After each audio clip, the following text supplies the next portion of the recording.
Hey everyone, what you're about to watch is a conversation with the incredibly successful YouTuber, writer, commentator, and honestly just good guy, JJ McCullough. We're talking about the state of American conservatism, how political commentary has shifted over the last couple decades, if debates matter or if they ever mattered. A lot about what makes JD Vance so weird, saving democracy, and really just a lot more in between all those different things. I want to say thank you so much to JJ for taking the time to talk to me. This is the first conversation I've had like this. I'd love to do more in the future though, so leave a comment and let me know if there's anyone I should be reaching out to. Okay, that's enough of that. Here's JJ McCullough. Okay, JJ McCullough, thank you so much for joining me today. For those of you that don't know, by some miracle, if you know me but don't know who JJ is, he's got a monster resume here, and he's probably most relevant for the YouTube audience. You're closing in on 1 million subscribers. That's got to feel pretty great. But it does. It's going a little slower than I might like, but no, it's true. Perhaps in the next year or so. Yeah, hopefully. And you're a political and is cultural commentator taking it too far? I think I've heard people say that. I kind of like that one more than political commentator. Political commentator, it has some connotation. Well, it's just like, I don't know, political commentators, they feel like they're a dime a dozen these days, but a cultural commentator. Cultural commentator. That is a little more prestige, right? Well, you've written in the Washington Post, so you certainly have, the prestige for it. I think, you've got your bona fides from a prestigious institution. Yeah, I hope so. I was a columnist at the Washington Post for, I think, maybe 5 years or so. So that was definitely the high point of my sort of elite credentials. Yeah. In the world of Joe Rogan and Lex Friedman and all that, maybe the YouTube channel will be the new elite credential. Well, I don't know. But thank you so much for joining me today.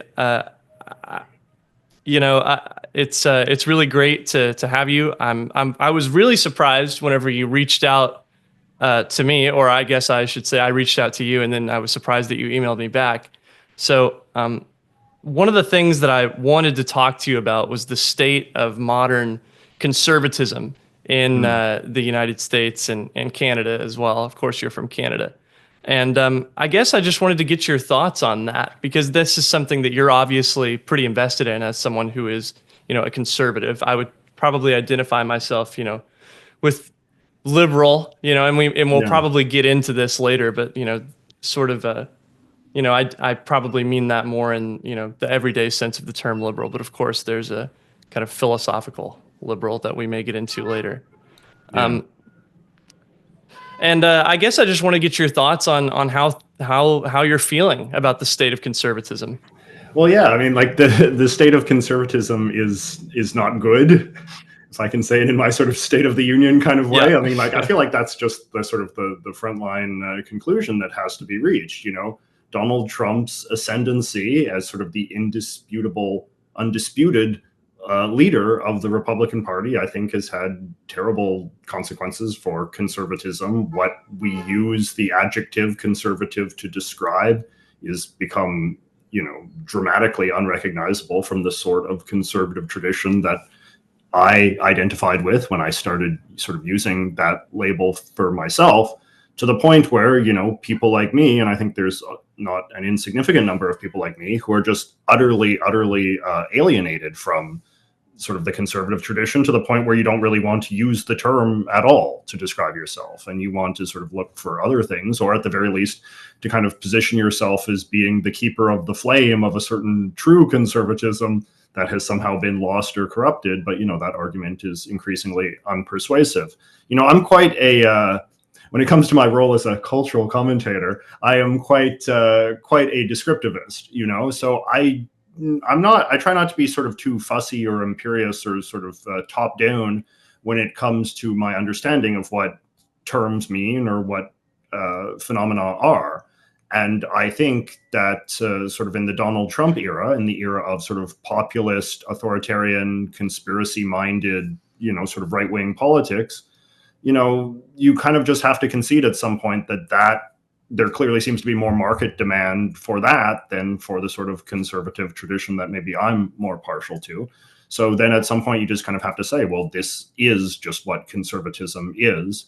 And that if you don't identify with it anymore, you know, there's a limit to how much you can just kind of make these arguments, these sort of purity test arguments to sort of say like, you know, conservatism has failed me and it does not sort of satisfy my metrics. And, you know, as opposed to just, I guess, having the maturity or the wherewithal to be like, okay, well, I guess this is maybe not my movement per se anymore. And then, you know, you go and try to find another movement that at least embodies your values in a more authentic way, even if the terms are different, right? We shouldn't be, I think, too precious about terms at the end of the day.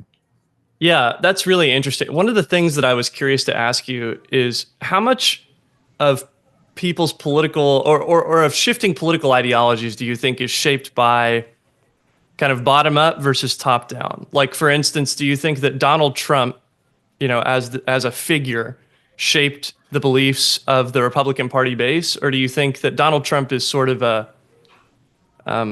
maybe a manifestation of something that has existed within the Republican Party base for a long time? Yeah. I mean, it's a very, very good question. And there's this quite remarkable book out that I would recommend everybody who's interested in these sorts of things to read, called When the Clock Broke by John Gaze, I think is his name. And sort of one of the theses of this book is basically that there has been always this movement in sort of American life that has been very right-wing, very sort of authoritarian, very sort of prejudiced in sort of its core, and very sort of credulous about conspiracy theories and whatnot. But to some degree, that sort of right-wing energy has been kind of like been kept a lid on by a certain kind of conservative elite, you know, a sort of patrician, you know, elitist kind of elite, you know, a sort of ruling class of conservative intellectuals and sort of big thinkers and politicians and sort of folks in the media and whatnot, who kind of have a much more sort of moderate temperament and a much more sort of pragmatic philosophy of government. And in some ways, what Donald Trump's sort of ascendancy represents is kind of just the destruction of that elite. And in that sense, a triumph of a kind of like much more sort of pure, kind of like small d democratic, sort of populist sort of energy, in which the party is now much more sort of in tune with the demands of the base. And that is kind of, can be a somewhat sort of terrifying thing to have to recognize from somebody who sort of believes in the virtues of democracy and perhaps who believed in the virtues of a kind of democratic sort of conservatism, right? The idea that perhaps the conservative elite, the people that were writing, you know, National Review and, you know, staffing the Reagan administration or whatever, maybe these people were in some sense out of tune with the movement that they purported to lead, just in the sense that when Donald Trump was kind of on the rise in 2016, you had a lot of the very sort of like orthodox conservative politicians and sort of people in the media, including a National Review, which I once worked at, sort of saying that Donald Trump is not a true conservative for reasons X, Y, and Z, and that sort of good thinking conservatives should reject him for sort of passing some sort of ideological test that he was deemed to have failed. Not just an ideological test, but also sort of a cultural test as well. And the fact that you know, that the Republican primary voters just were not moved by those arguments, that they installed Donald Trump and have been fiercely loyal to him in, you know, 3 elections in a row now, and that the conservative elite has been sort of dethroned and disempowered, and, you know, now the party is like deeply sort of Trumpified, and any sort of old guard Republican, more orthodox conservative Republican who has tried to sort of make the argument of sort of resistance to Trumpism in defense of a sort of older conservative ethos, you know, those people have been thrown out, or they've become persona non gratas, and they've lost their primaries and all of this kind of thing. So again, it's just kind of, this is the reality of the world of conservative politics that we all have to sort of inhabit. There's been sort of endless opportunities for people to make a kind of principled case against Trump from a sort of principled center-right perspective. But, you know, those arguments have just not won the day. And basically, I think what you've then seen as a consequence is that a certain cohort of principled conservatives have just kind of defected to the Democrat side. I'm very fond of The Bulwark, which is a popular sort of news and commentary sort of website and podcasts and YouTube channel and all the rest of that, that's sort of made of disillusioned former Republican staffers and commentators who are now, functionally, and I think in many cases explicitly Democrats or pro-Democrat. Or you kind of do have some cohort of conservative, older, more orthodox conservative, who are just kind of like holding their tongue and going along with Trump, using sort of increasingly tortured and sort of strained logic to rationalize why they're supporting a man that in many cases, people like Secretary of State Marco Rubio explicitly said were unfit for office, but have now somehow found a way to sort of rationalize that to, Yeah. Did you see that picture of Marco Rubio during the meeting with Zelensky? And he looks like he's like shrunk back in his seat or something. And it's funny because those pictures are, grabbed, from half a second or whatever. So I don't know if that's how his posture actually was the whole meeting, but I think it does speak to the fact, you've got JD Vance over here, berating, Zelensky, Donald Trump over here, and then the old guard, formerly, this sort of prince, who was just waiting to be anointed of the Republican Party, Marco Rubio, just kind of shrinking back into his seat, kind of away from the fray a little bit. Yes.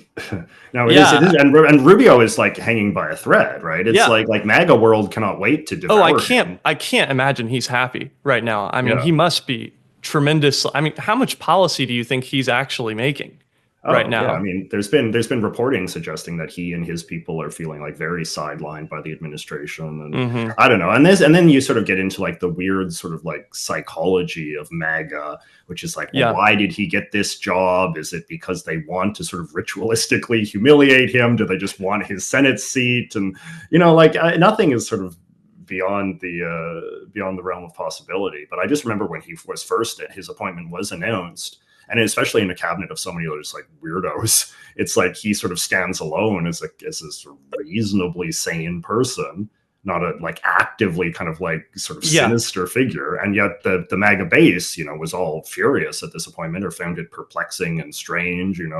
Tucker Carlson and this kind of set were all outspoken against it. So it's just, Yeah, Marco Rubio, I mean, certainly he has one of the more traditional resumes out of all of the cabinet appointees. One of the interesting things about the Trump administration is this kind of Trump administration criminology that's kind of emerged from trying to like decipher what's going on inside like the Trump administration, what's going on inside the mind of Donald Trump specifically, who's really pulling the strings, that sort of thing is interesting. It's like a whole new type of content that has emerged in the Trump era. Well, it's relevant though, because if you have a government that's just kind of led by this kind of right-wing instinct, like not by a sort of like coherent ideology per se, but just a kind of like sort of sense of sort of like a reactionary impulse, then like psychology does become a very sort of like important thing to understand in terms of how the government is going to operate, right? It's like the psychology of the leader, of the great leader, and then the sort of psychology of his sort of courtiers and all the rest of that, right? It's really the raw, and this is I think the authoritarian system, right? It's a personalist regime, as they would sometimes say. It's a government run by the whims of a man and sort of his instinctive sense of what is right and wrong and what should or shouldn't be done. And then, you can't, because it's like, people bring this up all the time, right? Like Trump is inconsistent. He's hypocritical. He contradicts himself. His people in his inner circle contradict themselves and purported past beliefs and all the rest of it. But on some level, it doesn't really matter because the base doesn't really care about these sorts of things, as long as he's sort of perceived as being sort of in the right direction in a broad sense, he gets a pass. And as long as his personal hold on people, wherever that comes from, remains strong, he gets a pass as well. So then in such a context, what can you hope to do in terms of understand politics other than to just kind of like understand the whims of the mad king? Yeah, I think I saw someone make a post today about how, everything with Trump, obviously this isn't a new observation, but it feels like produced entertainment. They Yeah. released an interview, not an interview. It looked almost like an action movie trailer of the Venezuelan people that had been deported. I guess I shouldn't say deported, moved to El Salvador, I think. Yeah. And, I guess they're put in prison there, but they had filmed it and like put music over it, like to, get your blood pumping. And, Yeah. it's Yeah. just it's so, I don't even know what word I would use to describe it. I mean, it's a little disturbing to me personally, but it feels like that doesn't quite capture it. It's almost surreal to see like actual criminal proceedings Mm. being framed as like an action movie. Yeah. Yeah, Yeah. I like mean, put to and it's music and yeah. it's still somewhat less disturbing than the ASMR one. Do you remember that one? The ASMR one, I must have missed that. Yeah, this The was like a Trump few weeks ASMR. ago. No, there was it was I mean it was even more kind of grotesque than what you're describing. It was I forget exactly what the context was. I think it was I also know, with the chains with clinking on the the rattling ground. chains, right? And they like Oh, literally said yes. it's like ASMR like deportations or something like that, right? It's like this kind of the reveling in the cruelty. And Yeah. this is what we get to when we're sort of talking about like, well, is there like an older tradition that is sort of being activated here? And to me, I guess like in some ways you can sort of think of this in terms of like what it means to be like just like a right winger, which at one time was a quite taboo sort of phrase in American politics because it reminded people of fascism and that kind of stuff, and sort of like right wing politics as distinct from like conservative politics. And I think that in that sense, you're sort of seeing just a rise of a kind of unapologetic sort of like right wing, hard right sort of approach to government, where things like cruelty and sort of the suffering of the enemies of the state is sort of seen as a good unto itself, and that there's no real, kind of concern with concealing that kind of love of cruelty or love of bloodlust or what have you. It's kind of like that becomes the point, right? Like that you have a government that's unapologetically happy when it can be mean or nasty or violent or vicious or whatever. And clearly there's a lot of people that have an appetite for that kind of thing. And I mean, we can see this in sort of the culture at large. So it, I guess, makes sense on some level that there would be an appetite for this politically as well. Yeah, on some level, I guess it isn't surprising at all that we would eventually get to this point with our national politics. I remember growing up and hearing, I grew up in a pretty conservative area, and it would just be common, like a common thing for someone to say something about, the Democrats, are trying to destroy the nation, or, Mm-hmm. they're trying to, liberals are trying to make America communist or something, which is a super funny phrase. But Yes. so, whether that came from, talk radio, or whether that came from, just the Fox newsification of everything. Yeah, I guess on some level it isn't super surprising that we got here to a kind of Trump, right-wing impulse guiding the presidency, just Yes. because that seems to have already been a cultural feature of conservative culture in the United States for some Yeah. time. Yeah, no, and again, like when I brought up that book, when the clock broke, like I think it does a good job of sort of documenting that. But I also just, like, I guess this is just something that you think of as you get older, right? Like I just kind of think of, I'm 40 years old, so I was born in 1984, so I kind of, lived through, like the 90s was sort of when I first became sort of starting to become sort of politically aware and politically conscious, and you kind of sort of slowly come to observe a lot of things that exist in the culture around us, right? Like, yeah, you listen to a number of talk radio shows, you listen to the raving. I used to listen to like some of these late night radio shows that were really conspiratorial, and they'd have people calling in, truckers and this kind of stuff. And then the rise of the internet, you start to sort of see the kind of characters that exist out there in society, and the conspiratorial nature, the cruelty that exists, all of this kind of stuff. And then at some point, like the Trump presidency it is sort of shocking in some levels, but in some ways also not shocking, because it's just kind of like, okay, all these people have always been out there, right? And it's kind of like what I said before about like conservative elites and that. And you do kind of, the more sort of the broader range of the public that you expose yourself to, I suppose the more sort of phony elites start to seem. And the more sort of dishonest and disingenuous it seems when an elite person who comes from an unrepresentative background sort of starts to, make these kind of very sweeping declarations about, what Americans are like or what Republicans are like, and all of that kind of stuff. And that's sort of something that in some ways is very disillusioning and troubling, right? Like the idea that there just are a lot of bad people who want bad things, and that a government that promises to deliver bad things to the bad people can be quite popular, and that this can actually be quite a sort of sustainable political project, right? And it's just uniquely, I guess, disturbing to kind of see just so many of these bad currents in American culture sort of get rewarded and elevated in that. Like that in some ways just that their greatest dreams are coming true, right? Like the worst, I heard somebody say this line once where it's like, like the worst people are the happiest, right? And that's always, as somebody, especially like I've always really disliked conspiracy theories. I just have a very strong visceral reaction to that kind of logic and that kind of rhetoric.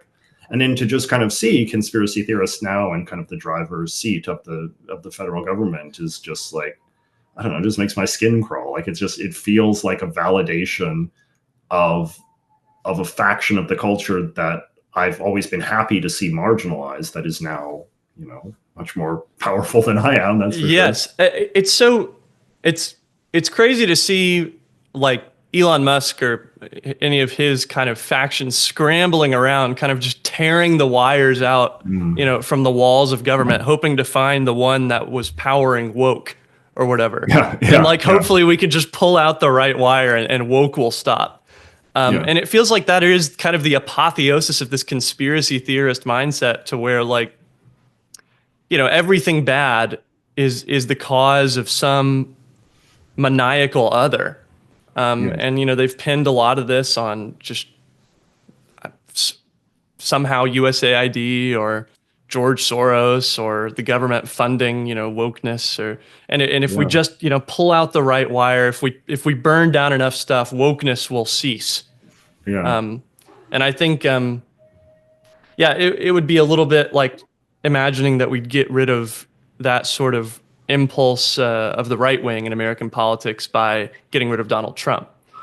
Donald Trump perhaps is a manifestation, but certainly he's done a lot to reshape the Republican Party in his image personally. But he didn't emerge out of a vacuum, right?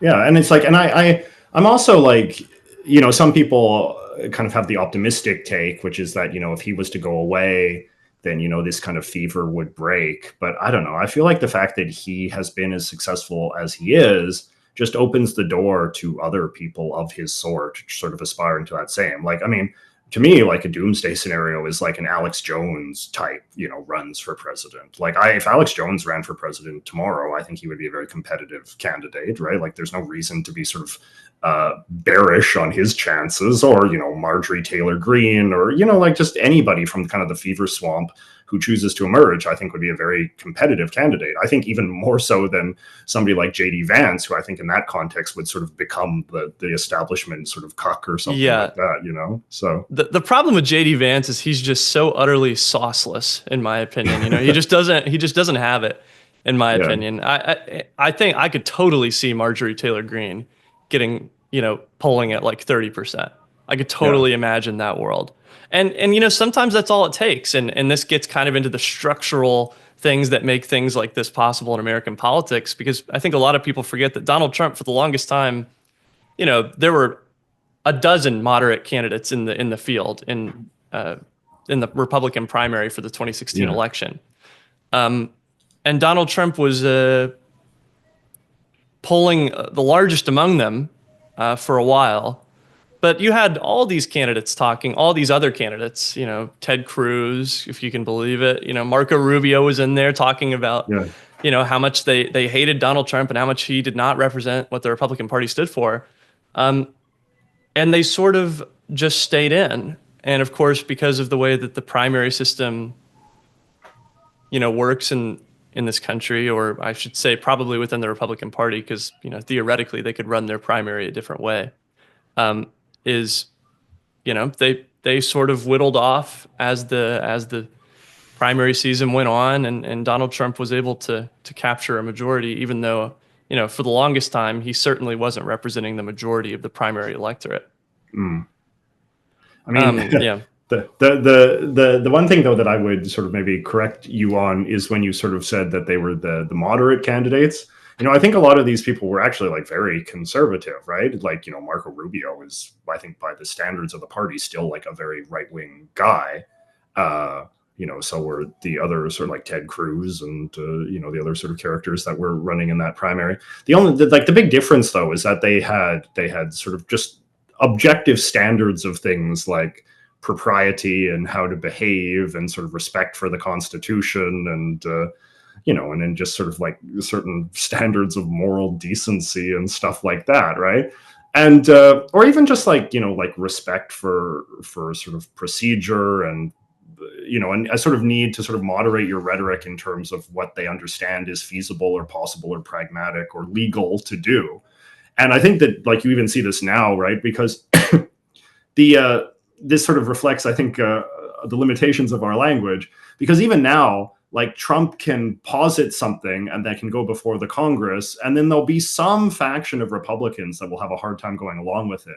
And it's not necessarily because they're moderate. Like in many cases, these people are still very right-wing in terms of what they want government to do, but it's just they have some tiny shred of respect for like constitutional process or legality or like the need to service their constituents over their just blind loyalty to the whims of the president, right?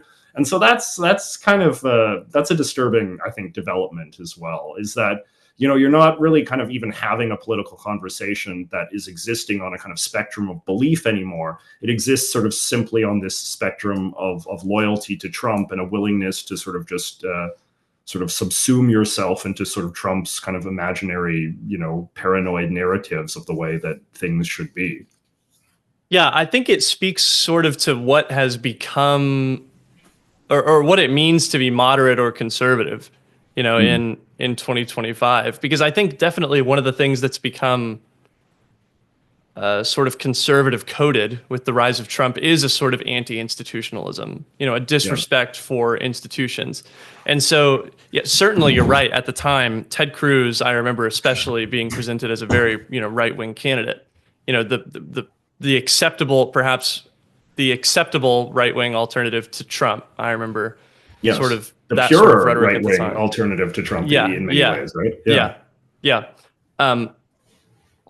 But I think it almost these days, it feels like anti-institutionalism as a thing has become right-wing coded. I think that's sort of happened with conspiracies too. I mean, you just don't hear a ton about conspiracy theories coming from the left like you used to, or at least not getting influential. I mean, there used to at least be even a lot of kind of woo stuff, like, I don't know, like clean like vaccines or whatever. Yeah, vaccines. Yeah, that used to be a left-wing thing, being it did, right? And then Robert Kennedy, like this is a good example of like, me being old, right? It's like, I remember very vividly, like Robert Kennedy being seen in like the 2000s in the Bush era as like this very like kind of like far left kind of character. And his vaccine skepticism, and he was also like big into like theories that Bush had rigged not just the 2000 election, but the 2004 election as well. And, Tulsi Gabbard kind of comes from a sort of far left kind of conspiratorial sort of worldview that has now been sort of subsumed into MAGA. MAGA has just become the magnet that has sort of gathered together all of the conspiracy theories of American culture and sort of say, we've got your back, whether that's UFOs or aliens or JFK. JFK, I think, was often a very left-wing conspiracy theory because, based on sort of theories that this great progressive president was sort of killed by the by I guess the deep state of the time, right? Yeah, JFK is a funny one. I've heard so many. There's a million conspiracy theories about JFK. Yeah. Always, maybe he was killed by the Cubans or the mob, or. But it's still like it gets at a sort of like at its core, it was a lot of the conspiracy theories about JFK posited that Kennedy was himself a good guy, and that there was something like unjust and wicked about the effort to. It's funny how that still sort of exists, like in the QAnon sort of world. The idea that now I can't remember which one is supposed to be still alive. JFK Jr. or something is supposed to be like still alive, and he's going to come back. They had some sort of rally for that in Dallas, I think a couple of years ago, maybe, where they were expecting him to like show up. Like raise from, I have no idea what they were expecting. Like he was going to rise like Jesus. Like he was going to roll away the X painted on the ground and emerge. I don't know. Like I think that there's even like a pretender to the throne, like some guy who like actually does claim to be JFK. Is there really? Returned. Oh my gosh. Something like this, right? Like that there's some schlubby guy who doesn't look like him at all, but like some faction of QAnon is loyal to this pretender, and I don't know. It's just, but the point, like to get back to what you're sort of saying though, it's like, conspiracy theories are deeply anti-institutional, right? Like they posit that, depending on how expansive you want to get, but like the entirety of American society or American elite power structures, they're all illegitimate, right? Like everything is illegitimate. The media, Hollywood, the FBI, the CIA, Congress, you go down the line, and it's all part of some sort of wicked scheme against the American people. And, I think it's very difficult to be able to rationalize a worldview that is so anti everything, and then also purport to be in any way sort of patriotic or pro-American, right? As someone who always has considered myself, as a foreigner, to be very pro-American, I've always sort of seen this like very frightening and disturbing undercurrent of anti-Americanism in conspiracy theory world, right? Which is, again, like, when I'm thinking of myself as a conservative, it was in part because I saw a lot of conspiracy theories as being very left-coded and not wanting to be sort of part of them. But I think that actually sort of like the principled center left in America should be much more comfortable sort of using that accusation against the kind of MAGA right, the charge of being anti-American, because I do think like at its core, like when you listen to somebody like, say, like Tucker or even JD Vance, like sort of the contempt for America, I think is very visible in their language, because they see just, all of sort of modern America's sort of social infrastructure, political infrastructure, whatever, as being illegitimate, wicked, sort of, in some places like actively motivated by like satanic forces. Like how do you find patriotism in people that sort of see their own country in such sort of paranoid terms? Yeah, JD Vance is such. I spend a lot of time thinking about JD Vance, probably too much time thinking about JD Vance, but he's so interesting because he's so clearly in deep with this like very online, very hard right of American politics. Yes. And it feels like, certainly people have written about it, but it feels like if you try and explain to people the degree to which JD Vance is in deep with some of these folks, you almost sound like you're a conspiracy theorist. Yeah. Because like you can't say, well, JD Vance follows like, X, Y, and Z people and retweets X, Y, and Z people. And, that's really bad because these guys are actual fascists. Not even using that as a pejorative, but I think that they would probably be relatively comfortable describing themselves as that sometimes. But it's hard to even talk about because it makes you sound like a conspiracy theorist. Yes. No, I agree. And this is, or it just seems like, it's too technical of an argument. It's, it's like, well, I don't know, it seems fine to me, right? Like it's the sort of people that you would want to be persuaded by this just seem like just deeply incurious about this sort of thing. And that is very that's very frustrating. I mean, like for a time, I had thus had a lot of my eggs in the basket that there was just something like inherently repellent about JD Vance's like personality and like appearance. And, during the election, that seemed to be the case. Like a lot of people were introduced to him for the first time and they were just like, there's just something about him. Something wrong here. Like. Yeah. Yeah. But it seems like that has declined a bit, and now you see whenever they do straw polls about like who do you want to see be Trump's successor, like he's to the top He's of the list. the natural In successor. in a way I didn't quite expect, because I thought that even sort of like MAGA types could sort of see his kind of like, oily sort of qualities. Yes. And he's just, one of the, I suppose he's just the most successful Republican to flip from, anti-Trump to Trump diehard. A lot of those guys at the Daily Wire, they did a similar move after it was clear that Trump was going to be the future of the Republican Party. Yeah. And I think JD Vance did the same thing. I think he wanted to get involved in politics. I'm certain that he, genuinely has these views, but I think he sort of knew which way the wind was blowing. And, the shift that he had in personality and the things that he chose to talk about between his book coming out and whenever he decided to run for Senate is dramatic. I mean, it's just a dramatic shift in the types of issues that he talked about and the way he talked about them. I mean, he speaks about everything with such, hate in his heart now. I feel like back then, one of the reasons why he sort of bewitched the kind of New York Times reader is because he had given this sort of, I think that they had imagined it to be this compassionate look at, forgotten America.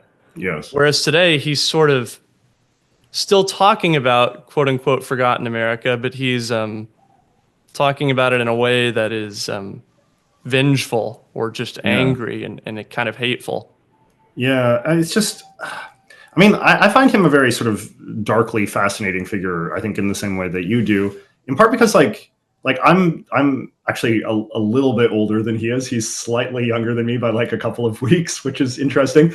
But like there are aspects of him that I see in myself, or at least there's sort of like dark paths in my own life that I feel like I could have gone down and didn't, and he chose to go down and has been rewarded for, which is to say that like, I'm somebody in my own life as sort of a journalist and, pundit and all the rest of it. Like I'm a kind of like frustrated, like semi-elite, right? So it's like, I'm on kind of like this like lower tier in which, and I'm like, I'm fine to sort of say this in a kind of therapeutic context. And so there's a part of me that has always sort of desired affirmation by the higher elites, right? And that when you're in those kind of positions, like when you're kind of like somewhat close to the true elite, but, not quite there, that can breed a lot of jealousy and resentment inside of you. And I've seen this because like I've seen that inside of myself.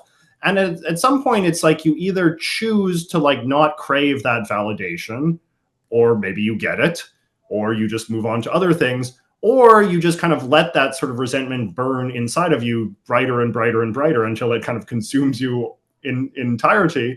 And then you just sort of develop a worldview that is just defined by your hatred of these elites that have never given you the time of day. And, they must be fundamentally worthless people who have no skill at all and no talent at all. And the only sort of purpose of politics should be to overthrow and humiliate and destroy these people.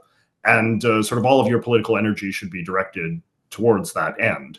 I think Tucker Carlson is very much exactly the same way. Like, I think he's somebody that, has gotten like quite high in media now, but in his previous life, he was never able to sort of like penetrate into the sort of the star chamber, right? He was a kind of like sort of second tier CNN kind of commentator. And I think he was at NBC and other stations, right? Like, and, like he was a writer, he wrote for magazines and stuff, and, people liked him, but he wasn't like at the A tier, right? And so I think at some point, and you see this, I think in some of his writing in sort of his lead up to his pivot as a Trumpist, is you start to see like the dominant theme of his writing doesn't become, anything to do with sort of politics, Republicans, Democrats, presidents, and all this kind of stuff. It starts to become it's all just geared towards elites. It's all geared towards millionaires and magazine editors and people who, run the television networks, and basically all the sort of people that have kind of personally wronged Tucker Carlson become seen as like the greatest villains in American life. And I think JD Vance is the same way. And I think that a lot of the Silicon Valley people are the same way, right? And I think that's why absolutely. you can kind of start to see that there's, to the extent that an intellectual core of MAGA or MAGA apologists exists, it seems like it's really dominated by these kind of like second tier elites who are just frustrated by their second tier status and have kind of like collectively all radicalized themselves into a hate for the A tier elites. And then this is how you get things like Doge that I think are in part, I think, quite clearly animated by a just kind of glee at destroying something that they perceive as mattering to the elites that have spurned them. Yeah, Doge is remarkable. It's remarkable because of how many, I guess, people that present as sort of centrist pundits are like, well, maybe they're going about it the wrong way, but we need a Doge or something. And on some level, I find Doge just fundamentally disgusting because it's named after a meme. And so that from the very beginning, I just was like, okay, so this is going to just entirely be a tool to just destroy things. It's just going to be like a tool that they're going to use to try and destroy and humiliate opposition. Because I feel like, I mean, that can only be the idea behind giving it like a silly name. Because there's like, it imparts a glee into it. It sort of suggests that this is like a fun and funny exercise that we're going to be happy about, right? Mm-hmm. Yeah, it's a fundamental. I mean, it's like it's an unseriousness about the serious nature of what they're doing. I mean, we're going to hire like all these 18-year-olds and have them, parade around with U.S. Marshals or whatever, and like there's some sort of I don't know. I don't even know what a good analog would be. Some sort of Musketon youth from the French Revolution. They're just wandering around like beating people over the head with their clubs. But Doge, Silicon Valley turning right wing. I think you're right. I think a lot of those people probably have been. They feel spurned by the true elites of the country. I think, Peter Thiel has long had an axe to grind against, media, journalism. And of course, he's been doing his whole libertarian exit thing for years now. One thing that I wanted to ask you, since you've been in kind of political communication, cultural commentary for a while now, is how you feel like things have changed over the years. Has the environment changed, or is it still mostly the same? Because I feel sometimes it's easy to look back and be like, oh, this was such a better time. This was a fundamentally better time that existed. But I think sometimes the nostalgia gets a little too much. So I guess as someone who's been in it for a while, do you think that there has been this significant change that's sometimes talked about, or do you think that that's a little overblown? I think there has been a lot of change. The difficult thing, though, and the thing that I think in some ways presents me with like sort of the biggest sort of crisis of my own sort of philosophy and ideology and principles and whatnot, is that I do think like society has become a lot more democratic, right? Like I do think that the rise of the internet has sort of democratized public life, civic life, in a way that feels very different than even, 20 years ago. Right? People can make their opinions heard much easier. It is much easier to sort of become a celebrity and become a major sort of commentator and sort of voice in the national conversation than it used to be. And as a result, we just kind of have a clearer sense of what the people want. And the people are able to get what they want, I feel, in a way that is less obstructed than it used to be, even 2 decades ago.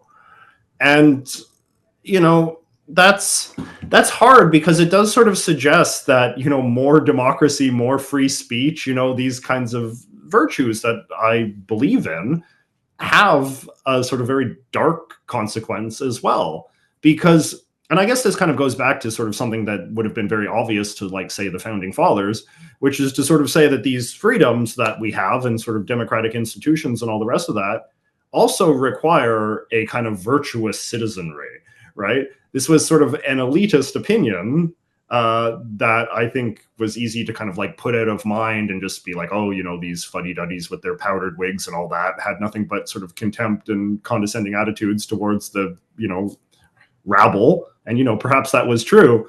But it does sort of seem that a sort of nation, a society that gets increasingly more democratic, but also has a populace that perhaps is lacking in some of these virtues in terms of sort of, respect for institutions, respect for the rights of others, respect for process and fact-based information, all these sorts of good things. If you have a public that doesn't really care much about those things, and you also have a democratic political system, a sort of democratic, very market-driven media environment, maybe it's kind of the natural course to wind up where we have wound up. And that's just, I don't know, that's kind of upsetting. And I guess then the conclusion has to be that, maybe the elites are more important than we thought. And then that kind of puts you into a position of having to be on the side of more sort of like elitist institutions, more gatekeepy kind of things, because, in a sort of pure democratic state, things descend in a very negative direction. Yeah, I think the idea of free speech that's developed on, like, in the minds of people like Elon Musk is interesting. He talks a lot about free speech. Of course, he's had to deal with some of the realities of free speech the longer he's owned Twitter. I think there's a sense to which free speech has become basically meaning, I can say whatever I want, wherever I want, whenever I want. Yes. And of course, that is true sometimes when it comes to whether or not the government can throw you in jail. But having moderated spaces has always been important to having good speech, on a college campus, which is always thrown up as this kind of, I don't know what you would say, that this sort of ideal place where free speech happens. Yes. The discussions happen on college campuses. There's never been a time where you could just go into class and start, screaming or something, start screaming slurs or something. Yes. That's speech, but you can't do that there. And so I think there's this sort of very elementary understanding of what free speech means from some of the people who are really invested in this sort of, I don't know what you would call it. I mean, the social media kind of czars, people like Elon Musk, who I think probably only are supportive of it because they think it's directionally beneficial to them. Oh, absolutely. I don't think that they really support the idea of free speech generally. No, and I think that you're absolutely right. And I think that this is sort of something that is very dark to realize, right? In the sort of sense that, like, maybe some of the free speech agenda was just about empowering, kind of like the worst among us to make them feel the most confident in sort of spreading their bile, and also secure in the knowledge that they would not face any consequence for doing so. And that to me does sort of seem like, like, say if we're talking about like, Andrew Tate or somebody, as a free speech champion, right? Like the whole sort of way that free speech, quote unquote, works for him is that it allows him to kind of like gain power and influence in sort of saying the most horrible things. And then if you try to sort of say anything against it, it's like, oh, you're censoring me, you're anti-free speech and all the rest of it. But then when that sort of set gets in power, they proceed to have no, restraint whatsoever when it comes to sort of going after the people that they don't agree with, right? Like they feel, because they are not like, they're kind of like right-wing sort of fascist authoritarian types, right? They don't really care about the principle as principle, because they just don't see politics that way. They see politics as a sort of game of power, and that you do what it takes to get power, and then when you have power, you do what it takes to maintain power. Right. So like there's kind of like no one in, I think, certainly in sort of like MAGA world, who believes that there is some inherent right for, like, say, left wingers to go around spreading their ideas and preaching their, philosophy or whatever. I mean, we've seen this in terms of like the Trump administration's, plans to, deport that fellow from Colombia who was, some sort of outspoken, Gaza activist. Yeah. And this latest thing too about Colombia, where they want to like put the certain departments into like receivership because they don't agree with the sort of political messages that some of these academics are spreading, right? Like there's nothing about that is free speech. It's just free speech to the extent that, it works for MAGA. And then the second it doesn't, we go after it. Yeah, it has been really disturbing to see the reactions to. I don't remember what his name. Khalil, I think his name was, but I saw the video of him being arrested, and it was just like 4 guys who showed up, and I don't know what agency they were part of, presumably ICE, but they were in total like plain clothes. And they just showed up and they were, didn't answer any questions and put him in like an unmarked car. It feels, very aesthetically like horrifying to me. I mean, just to see like, just a guy basically get abducted by the government for his speech. And I'm sure a lot of what he had to say was terrible. But that's just the way it is. You can't abduct someone who's lawfully in the country. I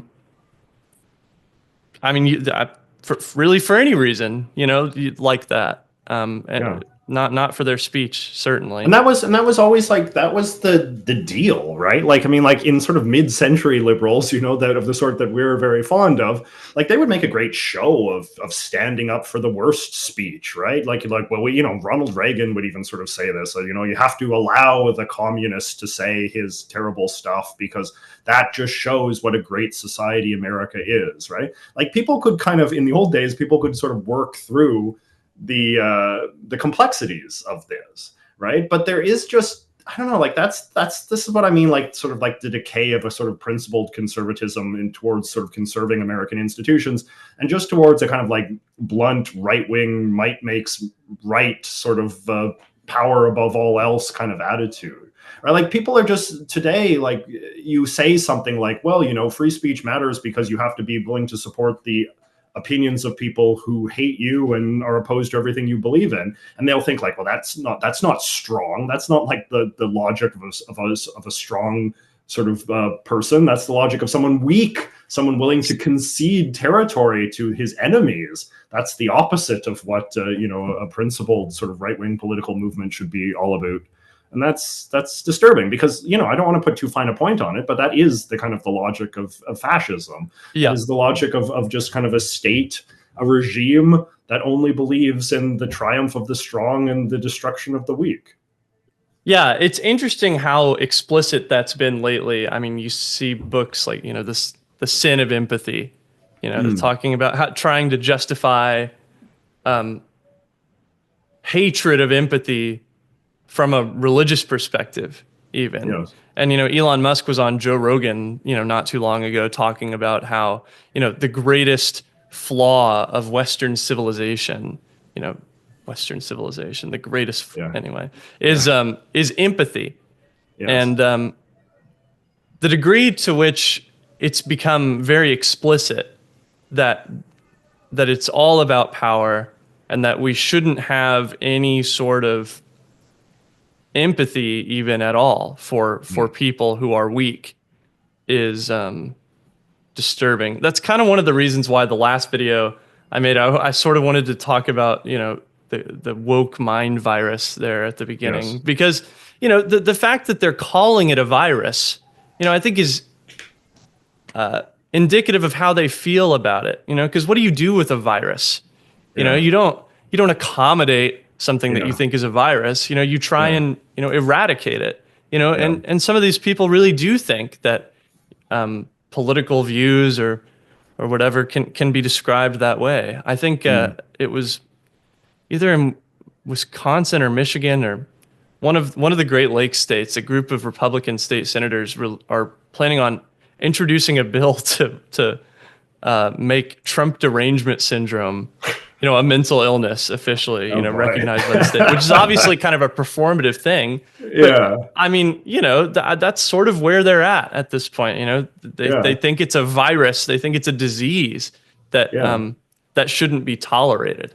Yeah, and this is I suppose sort of the next sort of step in kind of like the authoritarian sort of playbook, right? It's like you don't just sort of persecute your enemies; you sort of delegitimize them. Like you suggest that there's just sort of something fundamentally wrong and illegitimate. Like it doesn't have a right to exist because it is not an opinion. It is not just a something that has any place in sort of respectable society. It is, yeah, it's like an impurity. It's Trump talks this way, vermin, the enemies of the people, all of these kinds of things. And and some of the sort of like right-wing characters that Vance is fond of talk this way as well. They talk about like how there's like, well, there's like legacy Americans, heritage Americans, like there's a certain good type of American, and then there's everybody else who's like a DEI or whatever, and then they deserve to sort of be purged, right? I think I spoke to you the other day about Charlie Kirk's book, Right Wing Revolution,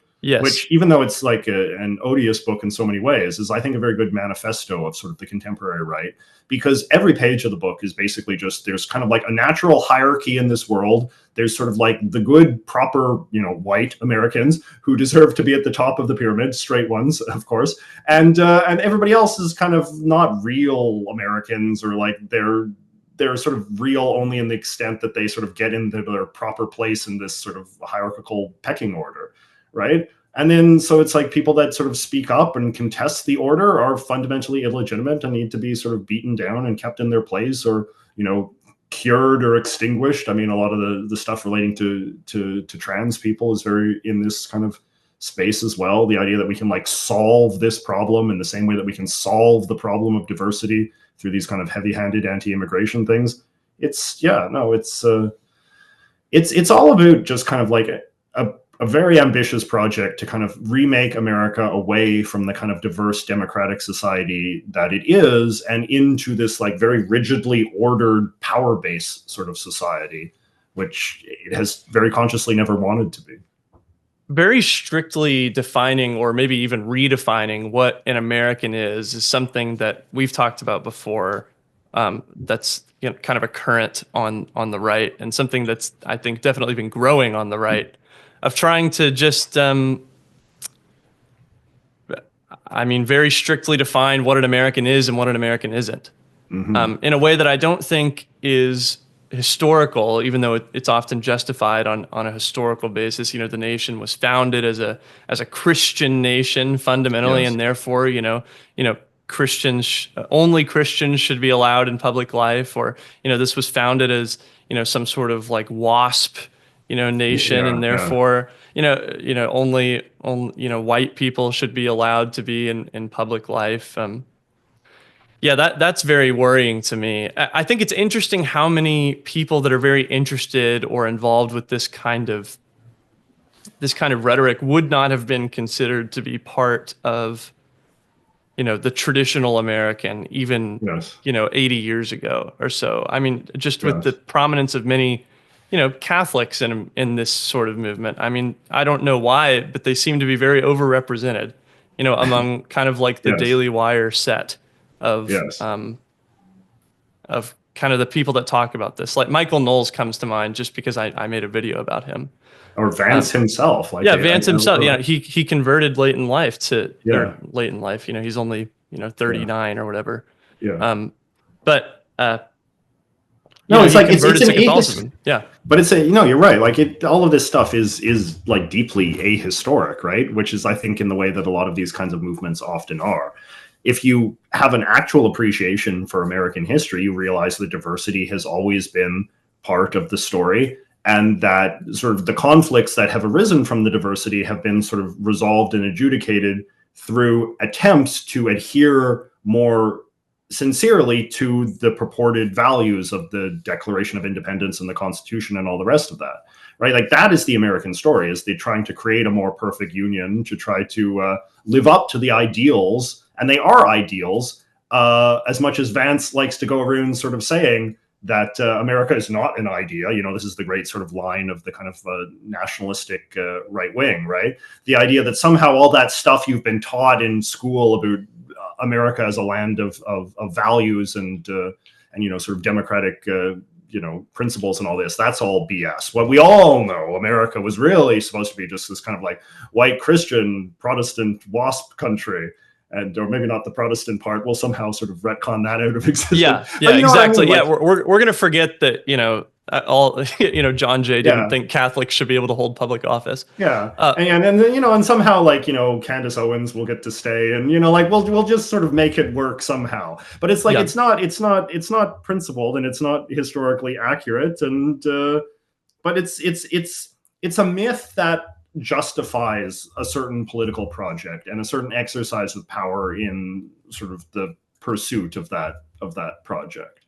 Right? You have to have a myth that's kind of animating what it is that you're doing, and the myth, which again feels very reminiscent of some other sort of authoritarian movements, is the idea that like we have sort of failed the historic true nature of the nation, and that needs to be sort of revived through an almost sort of revolutionary movement to bring back sort of like the truth that has been lost. Yes. Through the sinister stabbing and the backing and the betrayals of all of our terrible elites, right? Yes, I sense much more of that from Vance than I do Trump. And that's one of the reasons why I talk and think so much more about him than I do Trump, in all honesty. Because Trump, I feel like,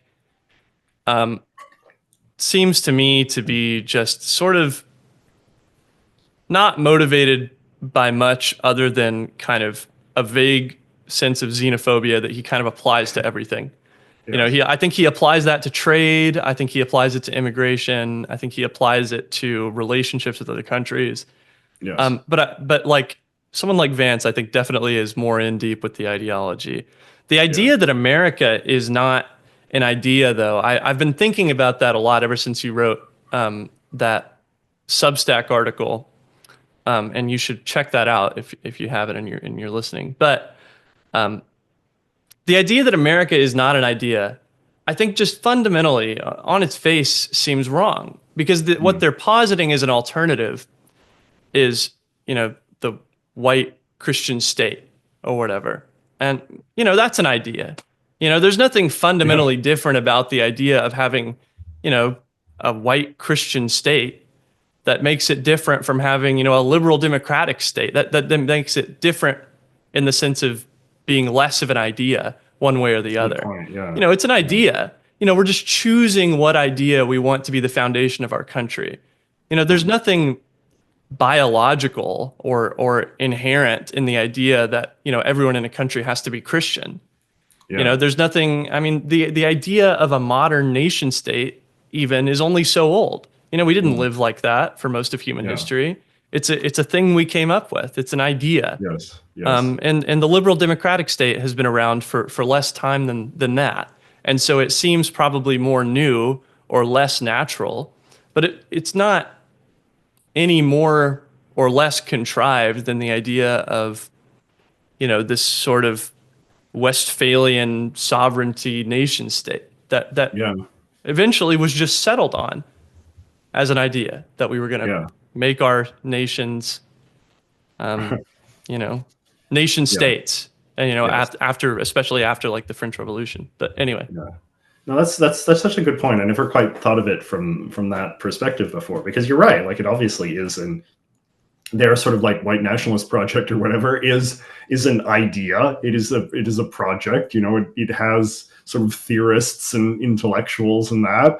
Like if it wasn't, then I guess you would argue that it doesn't require any of that architecture. Like it would just be so self-evident that it wouldn't need any sort of intellectual justification at all. It is very triggering to me, though. And you sort of get a sort of sense of the degree that sort of Vance has kind of been boiling in that rhetoric. And I remember he did an interview recently that made a lot of news for some other reasons. Vance's interviews always make news. But I remember the interviewer said something to the extent of, America is a nation of immigrants. And that I know is a very triggering phrase for the kind of America is not an idea set. Because if you accept the premise that America is a nation of immigrants, then, obviously anybody can be an American, and that will never do, right? So I noticed that Vance kind of tried to push back against that using a talking point that I guess he learned from, Curtis Yarvin or whoever, which is the idea that it's like, well, some Americans are immigrants, but some Americans are settlers. And I didn't know what that meant. But apparently, like, that is this idea that there is like that some of the Americans who came over from England or Germany or Holland or whatever were like not really immigrants and shouldn't be considered as such because, like, I don't know, like they just hung around longer so that like at some point they like fused with the soil and became like true Americans in some way that somebody who comes over, next week from India could never aspire to be themselves. And that's when you then get into like just these preposterous sort of like attempts to cut the baloney really thin, where it's like the heritage Americans, the legacy Americans, which are, but African Americans and Native Americans somehow don't fit into that category, even though they've been here just as long as or longer. So it's just like this is, I suppose, in some ways, something that I think is useful for intelligent people like yourself to do, Ryan, is to use your great brain power to just kind of expose and humiliate and sort of mock some of just the inherent sort of preposterous natures of some of the things that they say. Because I think a lot of these people are very smug, they're very sure of themselves, they feel very confident in their crusade against the evil elites and the great sort of undertaking, this revolution of national salvation they imagine themselves to be part of. So when it's possible to sort of break down their logic or expose it or embarrass it, I think it's very helpful because I think it does a service in preventing other people from being wowed or intimidated or, impressed by people who bring this kind of contrarian energy that I think can be very sort of seductive to young people in particular. I think it can be. I think one of the things that I read I think my freshman year of college that was really influential to me was Mill's On Liberty. And he talks about his concept of dead dogma, how if you're not arguing against something, or if you're not talking about something, and if you're not treating it as if it needs to be justified, then it's eventually going to become, in the minds of people, what he calls dead dogma, in the sense that we don't really believe in these things anymore. We just sort of accept them as they are, and we forget why they're important. And it makes it really easy for someone to come along and kind of topple it, because we don't have the almost antibodies, the political antibodies to resist it. So this idea that America isn't an idea, I think the idea that America is an idea has been so thoroughly ingrained in the American consciousness for so long. I think a lot of us probably took it for granted. We just sort of, it sort of just was. We learned that in school. We live it every day. And so when someone comes along and says, America isn't an idea, that seems very transgressive. And it seems like a new thing. It seems like a new idea because it goes against this sort of consensus. But obviously, it isn't a new idea, and it isn't even a good idea, or a true idea. And so you're right. I think it probably is worthwhile to break down that logic whenever possible. And to just, I don't know, and to put forward a sort of positive vision of a sort of constructive American patriotism. One that is loyal to a tradition that is, certainly as far back reaching as anything that these people purport to be loyal to. Like it's because I do think, maybe this is sort of where a sort of more kind of cliched conservative part of myself comes out, is that I do think that there is, like, the far left and its sort of cultural influence does bear some responsibility in sort of creating a context in which I think a certain kind of reactionary politics can thrive. Because I do think that, if we go too far into the idea of sort of perpetuating this idea that America has just kind of been rotten from the start and has never done anything great, and, it's just a society that is entirely sort of defined by its sins, racism and genocide and, all this sort of thing.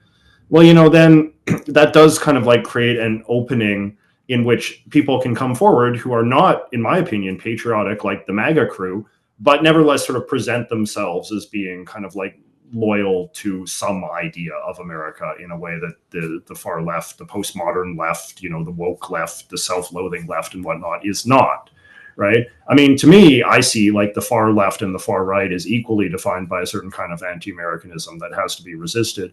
But I do think that like probably the left, the far left, and a certain culturally influential left, particularly in sort of online spaces like YouTube, I think has sort of expressed too much disinterest in championing a sort of progressive notion of American patriotism and a progressive patriotic American tradition that, I think if they had maybe championed a bit more explicitly, maybe that would sort of have developed some antibodies that would maybe make some people, particularly like young people, a little bit more resistant to, the siren song of white nationalism as sort of like the true American way to be. Yeah, I think it has been frustrating to see basically the left in America turn into basically a movement without a real positive vision, aside from, I guess, I mean, a lot of these people you'll talk to and you'll ask, okay, like, what do you want to do? And they'll say, well, we need to build power in the streets and have a revolution. Yeah, and it's like, okay, but like, what should I do now? Before we go and start building the barricades or whatever. And of course, I'm not a socialist. And so I've never, had a particular affinity to, I guess, socialist politics, but in general, far left cultural politics, I guess, I think it does struggle to come up with a way forward because all it does to some extent is deconstruction. Yeah. I think deconstruction probably can only take you too far. And I think, of course, the sort of postmodern reaction to these, grand narratives that seemingly failed in, the 19th and 20th centuries is understandable, but I think you just can't stay with that forever. I think the idea that we just have to endlessly deconstruct things and endlessly, self-criticize. I just don't think that leads anywhere positive. I think you do have to have a real vision for the future. And in some ways it surprises me to see the left in general sort of fall into this because a lot of early leftists were pretty utopian, in their vision for the world. Marxism, for all the problems I have with Marxism, is a vision. I mean, they certainly have a vision of the world they're trying to achieve.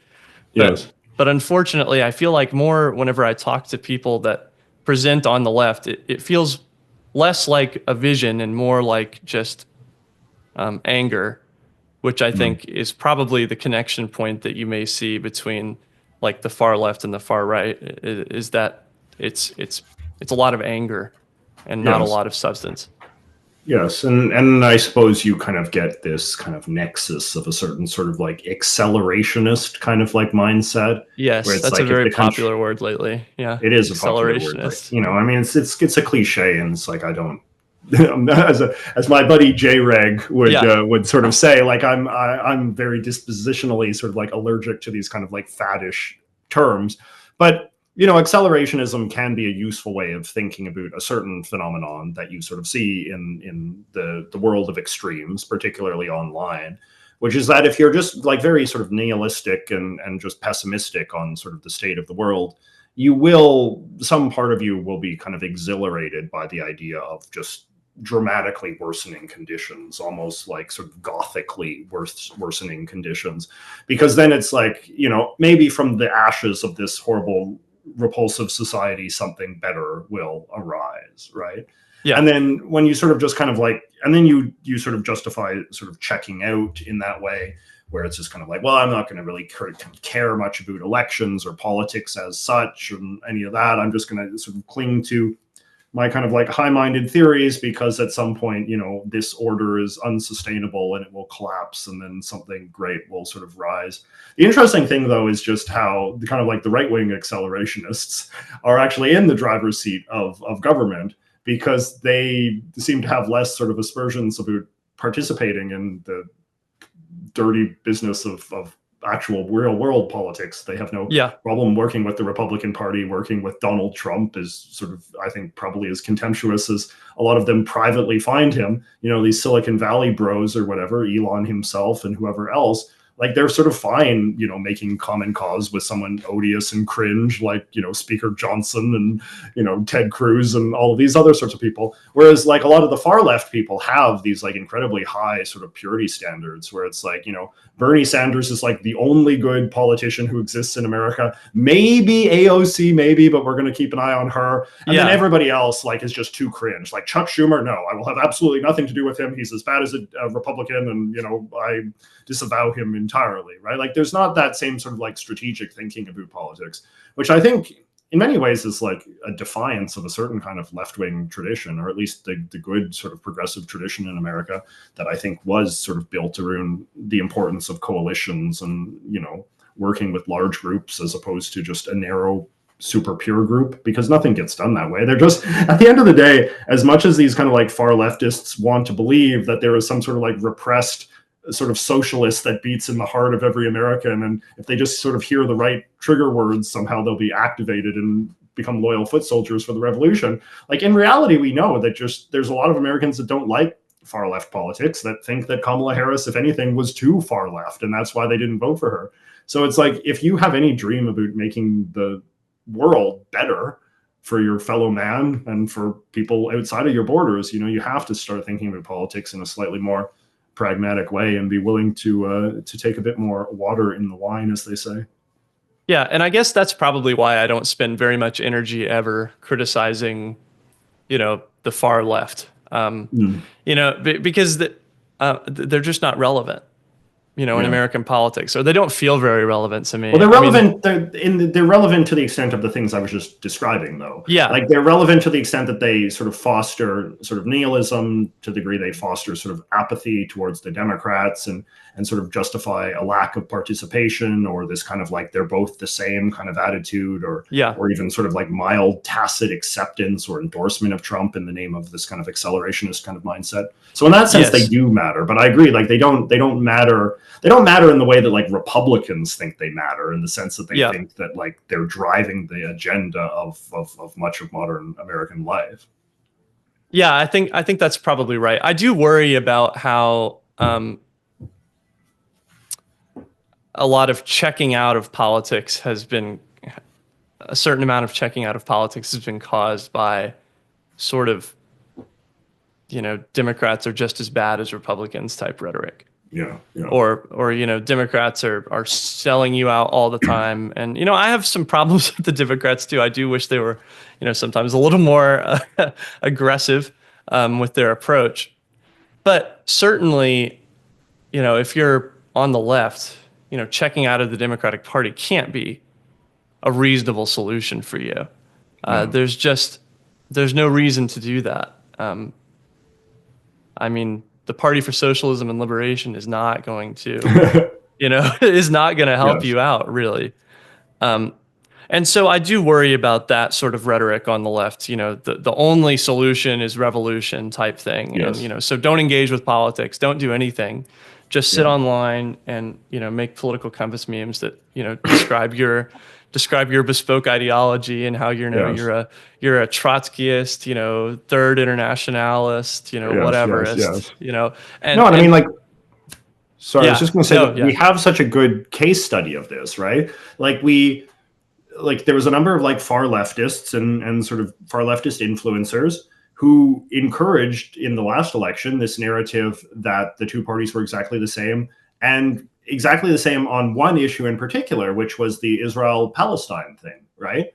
And that the justification for the reason why a lot of leftist influencers said they could never vote for Kamala Harris was because of the Biden's position on the Israel-Palestine thing. And, you know, maybe there was flaws with that position in various ways, but it's just so obvious now that these two parties did have very meaningful differences in the degree that they were willing to sort of tolerate the existence of you know, Palestine aspirations to nationhood, both in Palestine itself and in America, right? So when you get to the point where now we're talking about criminalizing sort of pro-Palestinian opinions, and, you know, entertaining the idea that we're going to turn the Gaza Strip into, a Trump Club Med, right? Like, clearly the parties were not in fact the same. There's no universe in which President Kamala Harris was posting memes showing her and Netanyahu sitting on the beach and, Club Harris or whatever, right? Like, it's so obviously different in consequence. Yes, and I can sympathize with the idea that, like, the bar is so low, and so there, I can sympathize with, this notion that the bar is just too low for it to matter for some of these people. But I also think it's basically wrong, in that, you're right. It is obvious that the Democratic Party was going to have a better policy on Israel-Palestine than the Trump administration. I mean, it was obvious for a long time. I mean, Trump talked about glassing Gaza or whatever. That's, I mean, genocidal type rhetoric, Yeah. And I mean, and then talking about expelling every Palestinian from the Gaza Strip to Egypt or whatever. And using Palestinian stuff as an insult, right? Like, sort of saying, like, so it's just like horrific stuff. I mean, it's terrible. I mean, I'm very afraid for those people who are living, in Gaza right now, if the United States actually does decide that they're going to, go through with that. I mean, I have no idea, one of the things about the sort of Mad King type mentality is I have no idea whether or not they're going to, do that seriously. I mean, certainly ratcheting up the rhetoric is not a good development. But it's terrifying to think about, what that would actually look like if the Trump administration decided that they were just going to, expel every Palestinian from the Gaza Strip or something. There's no reason to not sort of have a full pessimistic imagination about these sorts of things, right? Like, because, like, in the first Trump administration, there was a lot of people that didn't like Trump in his inner circle. Trump, I guess, quote unquote, made bad hires, but they were good hires from the perspective of America. And now it's just like everybody's an enabler. Everybody's sort of been purged or doged out of existence. And so it does, like, if Trump doesn't do these things, it will probably just be because he's bored or cares more about other things, right? It's not going to be because there's going to be any sort of, like, institutional guardrails that will prevent him from sort of acting on these impulses. Yes. And so it is very sort of terrifying in that sense, that we are all just sort of captive to how this sort of demented man's demented brain is sort of functioning on any given day, right? I do think we should definitely go back to just, taking politicians seriously on what they mean. I think that's one of the worst things that we've lost in the Trump era. Sorry, I totally interrupted you. My bad. No. That's fine. I've been interrupting you. I think, losing that idea that we should just take politicians seriously for what they mean and hold them accountable for what they say instead of, what we think that they mean whenever they say it or something. That's an unfortunate thing that we've lost from the Trump era.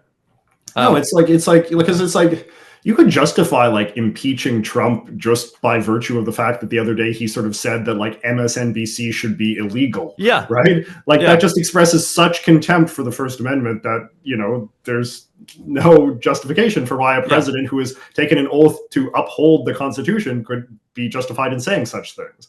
Right. Yeah. Like, there's many such examples of this kind of stuff. Right. So I do think that I agree with you completely. Like, you don't allow people to skate. Like, you don't treat politicians, you don't treat the president of the United States like he's like a little child that can't be held responsible because, that's just how he is. That's completely inexcusable. We have to be mature, guardians of this system. And that requires, like you said, you take these things very seriously. You have a very low tolerance for sort of appalling behavior, which is, it's very funny actually to go back now and you look at the kind of things that, like, Ben Shapiro was sort of saying about the Obama administration, like like Ben wrote a whole book about like how Obama was basically like a gangster mafia don in the White House and had committed like, dozens of impeachable offenses. And you go back and you sort of like read what were the cases. It's, Obama once like kind of casually sort of implied something if you squint hard enough. And then,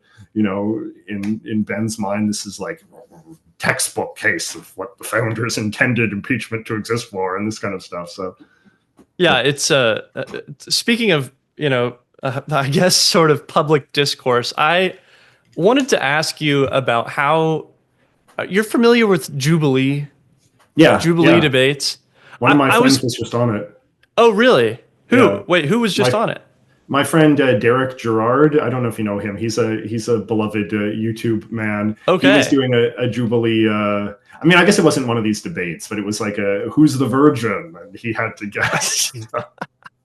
But you're right. Like it's and actually I was talking about this with him. It's like that how Jubilee seems to be kind of getting away from that kind of schlocky content and getting to where the eyeballs are, which does sort of seem to be like heated political conflict. I just think it's interesting so much about Jubilee. The thing that really rubs me the wrong way about their debates, especially, well, it's really only a certain category of their debates. I'm not, it's those like 20 versus 1 debates. And it's like the formal version of like the Charlie Kirk goes to college and dunks on libs debate. And those, for whatever reason, just rub me entirely the wrong way. I think maybe because we sort of elevate success at debate or skill at rhetoric to be equivalent to just intelligence or correctness in society. And I think maybe it's because, I did, high school debate or whatever. And so I'm aware, of what it's like to lie rhetorically effectively. But like the idea that proper political debate is to bring in, the champion who's going to debate all the Luddites and, crush them rhetorically with his massive skill is just, I think, an unfortunate way that we've seen political debate go to in this country. Like, I think whenever you think of political debate, I think your average person probably would think of something more like, Ben Shapiro or Charlie Kirk, debating college students or something like Jubilee, which I think is functionally similar, but obviously much more formal. Yeah. Now your video on like, I forget what you called it, like why you shouldn't debate Charlie Kirk or something. Yeah, something like that. Yeah, that was a very good video. And I thought you made the argument very eloquently. Because I agree completely, right? Like this is not something that should be celebrated in the culture to the extent that it is. Because you're right, like it's just a skill. Like debating is just a skill. And like I know this because I used to be a TV sort of news commentator type of guy, right? And I'd sometimes do like panel debates such as it is. And, some people are just more articulate than other people. Some people are just like, can think faster on their feet. Some people, have a better kind of command of anecdotes and, facts and figures and numbers and things. Like there's a lot, and they're just skills. They're in some level, they're like sort of performative skills in many ways. And some people have them, some people don't. It doesn't mean or reflect anything.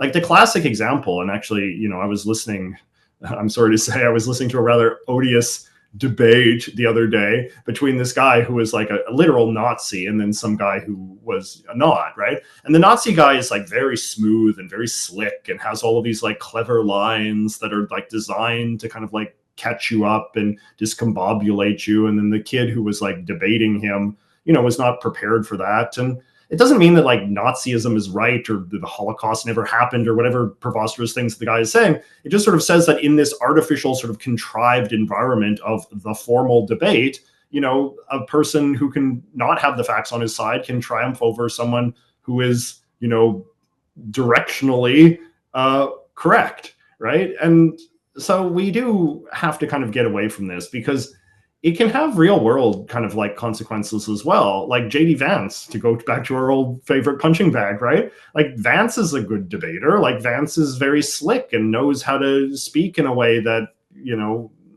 gets the good feelings out of the audience and makes himself seem like a very sort of sharp fellow. And there's, I think when he was debating Governor Walz, right, it was a classic example. Like, I think that Walz is a better person who has better ideas, but Walz was just a little bit more flustered and kind of instinctively prone to using a kind of rhetoric that I think plays into the strengths of people like Vance, like, for example, like trying to agree to diffuse a situation, right? Like, so no, I have no time for debates. Like, I've constantly sort of like resisted overtures to sort of be part of this kind of thing. I prefer having conversations like this, like where there's kind of like a respectful dialogue, and it's okay. You and I think, are on the same page with most things. Yeah. But I've definitely, like, I've had conversations with people where there is some tension, and sometimes it's worth having a constructive exploration of things where there's tension. But in terms of like treating things as like a team sport where it's just like, how many hits can I rack up? How much damage can I do? Can I reduce your hit points to zero and like win in the eyes of others? Like, it's just not how like minds are changed in the real world, or how we should understand like how political sort of success is obtained or lost. It's entertainment at the end of the day. That's really all it is. Yeah, it's tough for me because I've gotten a lot of value out of certain debates. Yeah. But the debates that exist in the popular imagination are just terrible. I mean, they're the worst. They're the worst incarnations of this form of thing. Presidential debates I think are maybe worse than worthless, because I never understood why we have them in the first place, to be honest. Debating is not part of the president's job. And we treat this like it's a job interview. And I've said this for years, if anyone, is worried that I'm just doing Biden apologia or something, because he was, objectively terrible at that.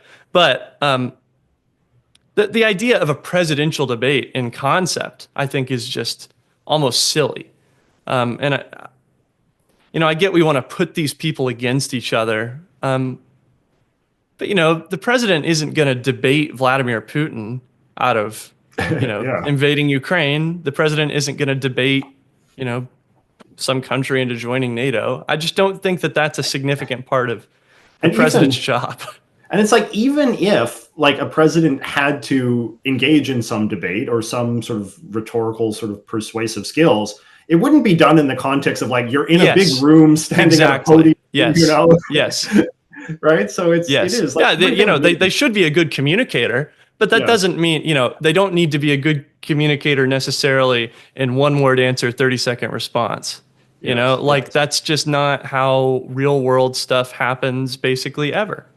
It basically only happens in these contrived situations.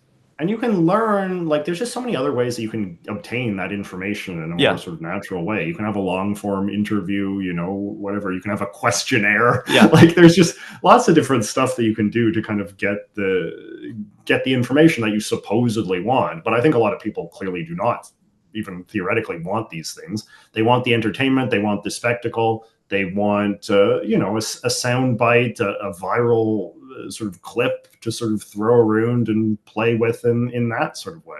It's just, again, it's just like the turning of politics into a kind of reality show in which people are encouraged to make decisions about these very high stakes things, using the most kind of like frivolous of logic. Politics as entertainment is so insidious to me because I feel like it's the only form of entertainment that makes you feel intellectually superior for having consumed it. The only form of just, pure, entertainment. Whenever you turn on, something like that, the 20 versus 1. Yes. Charlie Kirk demolishes 20 libs in a row. Yes. Like, you feel like, because politics has this status of like a serious intellectual thing in our culture, I think, you feel like, well, I've done myself some political education by having watched this. But no, I mean, not really. I mean, you've seen a dialogue tree basically play out 20 times, because most people are not very original. And if you're a skilled debater, what probably the most effective thing to say to any given response is. And it's kind of like I mean, I hate this because chess is another thing that we sort of equate with intelligence, Yeah, you know, yeah. but maybe that actually makes it a better one. But anyway, you know, like a skilled chess player isn't reading the board, you know, every single time and, seeing it for the first time. You know, they've seen these moves before, you know, they've seen these positions before, and they know what the best position, they know what the best move is in a particular position, especially, you know, in the opening moves. You know, they have a strategy that they go for. And so I think debate in that sense is just so phony and so uninformative. But it makes you feel good for having consumed it because it makes you feel like you're smarter than you are, probably, Yeah. because we think of politics as something intellectual. No, I And think yeah, that's the case with a lot of sort of modern political media. You know, whether it's debates or podcasts or YouTube channels or even some of these like long ponderous essays that people are always churning out on Substack and all that. mm, It's a kind of junk food that makes you feel more virtuous than I think you deserve to consider yourself to be. Like, yeah. but Someone it's needs to tell the rationalist community to get an editor or something. You know, I mean, it's seriously, they've got a problem with it specifically. Anyway, sorry, continue. yeah, no, but it's the same. Like, it's just, you know, it's a simulacra of what politics actually Hmm. is, right? And it can have very real world consequences if we then proceed to sort of elect people who are effective at this kind of phony baloney entertainment style of politics rather than what we know politics actually is. Like, it Hmm. is remarkable, like when you sort of see people like some of these contemporary senators and congress people and that, whose only real skill seems to be that they were kind of like an interesting communicator, right? Like, that's Yeah, their only skill or qualification for the job. yeah. And now you're seeing like Governor Newsom in California seems to be really doubling down on this now, right? It's like, I don't know much about his record as a politician. He's obviously been in politics for a long time, which sort of suggests that he has some qualification if he wants to run for president. But it's just kind of crazy now where it's like he has sort of read the mood of the moment and sort of thinks that it's like, the way I prove my qualifications to be president is not, my legacy as a governor or mayor of San Francisco or Yes. whatever else. It's by being a good podcaster, right? It's by sort of proving that I have communication chops. And the same with that debate he did, that sort of contrived Oh my nothing gosh. he did with Senator Cruz, right? Like, it's just like, what is this? Like, but this is, I guess, what the public has been taught actually matters and what Yeah. they actually need, right? Yeah. I remember whenever he debated Newsom, I was like, this man is in it for the love of the game. You know, Yeah. he just loves. I mean, I don't know. At that time, I was telling people, you know, he would be a great vice presidential candidate. I don't think he would be a good president, but he would be a good vice presidential candidate because, you know, traditionally that's like the attack dog role. I Yeah. feel like, and I feel like that man would love it. Um, uh, but he's so ambitious. Clearly, he would never take that job. Yes. The prospect of a Newsom presidential campaign, I feel like, has always just been like our evil guy. You know, like, you Yeah. know, he's someone that's, I mean, he looks like, you know, an evil president from like a movie. He does. I mean, you know, Yeah. he's like slicked back hair. You know, he's got Yes. pictures of him, you know, like laying on the carpet like that. Yes. Yes. And it's like, okay, you know, I know exactly who this guy is, and it's Yes. evil. But you know, Yes. maybe the moment calls for evil. I guess has always been like the case for the Newsom presidency, and I hope we don't have to see that because he just seems like maybe the worst. But yeah, the podcast thing is funny because I feel like that. I think you're right. You know, he's determined that the podcast is the way to reach people. I think, you know, Mhm. he's internalized this, you know, who's going to be the Joe Rogan of the left? Oh, I Yes. can be the Joe Rogan of the Yes. left. I Yes. can do it. And, you know, so he's having on all the guys that, you know, Joe Rogan would have on, you know, and Yes. get criticized for having on. You know, he had on Steve Bannon. Goodness Yeah. gracious. So, yeah. So But it's yeah, but it's you know, like the Newsom. whole idea, like the whole sort of theory of the case is that if he can deliver some powerful zingers to Yeah. Bannon or Charlie Kirk or whatever, that somehow proves his fitness for office in some way. Like, it Yeah. obviously doesn't, because that's not Yeah. going to be part of his job as president. but we think that that's what matters. Like, this is what the political culture of our present moment sort of teaches us to valorize. Whereas if a politician is actually like proving that he has a good record of governing, we're just completely disinterested in that. Like, we don't care. Like, if you're good at passing legislation or running a state government competently, like, what a snooze, right? Like, that's not something I can share on Twitter.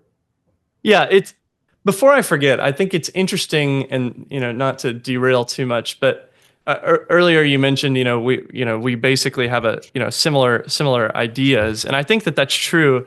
But it makes me also think about, and one of the things that's so interesting to me about you is I'm certain we would have a lot to disagree about if we lived in a world still of like policy, but it Yeah. feels like less and less we are. And like, I can't think of the last time I had like a conversation about like tax policy, or a Mm. conversation about like the healthcare system, or a conversation about like, you know, real things, like Yes. real, Yes. like Yes. politics. I mean, I don't know. I don't know what our politics, actually are and how they compare, but I just imagine like there's so many people now who like perhaps I would not have been aligned with in, 10 years ago. But today, the coalition goes from, David Frum to AOC. Yeah. And it's Yeah. like, we're all in the same boat, I guess, to an extent. Well, it's a good thing because it shows that there still does exist a sort of coalition of Yeah. Americans who sort of understand that the stakes of the moment are incredibly high and are willing to sort of unify in defense Yeah.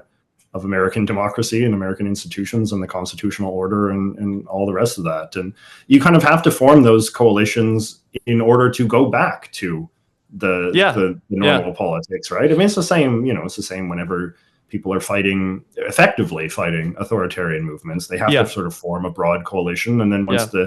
once the big task is done, then they can get back to fighting, and Fighting amongst hopefully then, themselves. Yeah. well, yeah, but then, and hopefully they will fight amongst themselves in a way that is reverential Better. to the sort of liberal institutions that Yes. were necessary to allow that. Yes. I think, yeah, I think that's exactly right. I mean, the coalition does just extend. I mean, I think, yeah, I just find myself on the side of people who I never thought I would be on the side of these Mm. days. But I guess, yeah, it really is just the broadest possible coalition in defense of some of these values. It's a good thing. I mean, like, from the perspective, just speaking as like a small sort of C conservative, it's actually Yeah, a great benefit for the left, I think, in some ways, yeah, because I mean, I see this with, say, my buddies at the Bulwark, right, where you mm-hmm, do have a lot of these kind of like former Republicans who are sort of becoming, just by virtue of circumstance, radicalized more to the left and becoming much more credulous to just even like left-wing opinions, just because they see all of the people who are arguing for the things that they once defended are now sort of becoming poisoned by their association with Trump and with MAGA, right? So it's like, if a tax cut might have seemed good when George W. Bush was arguing for it, but when it's being argued, being put forward by Trump or Stephen Miller or somebody, suddenly it's just kind of like, what a repulsive idea. It suddenly doesn't seem that hot after all, right? yeah, And so and this is why you sort of, there are, as much as Trump and his movement like to take credit for bringing former Obama voters into their fold, which is true, it has happened. There are also a lot of people that have moved the other way, people that used to be Republicans that are now just kind of like orthodox Democrats because they've just been turned off by everything that conservatism seems willing to endure, and a movement that is willing to endure so many odious things. Maybe they're not so hot on economic policy after all, if their judgment is so bad about other stuff. yeah. I think that's exactly right. I mean, I know a lot of people who were turned off from the Republican Party. Personally, I know a lot of people who were turned off from the Republican Party by Trump. And it's interesting to see the people who were and were not. Mm. People who were turned off. They were Republican voters their whole life until Trump, and then people who, if anything, became more enthusiastic after Trump. Mm. And I do think it's good, to have some of those people. I mean, I think it's good for everybody. I mean, not to just say the same thing over and over again, but I think it's good for the country to have the widest possible coalition of people making these sorts of arguments and making them clearly, because I think they matter. I think that America, the American ideas matter.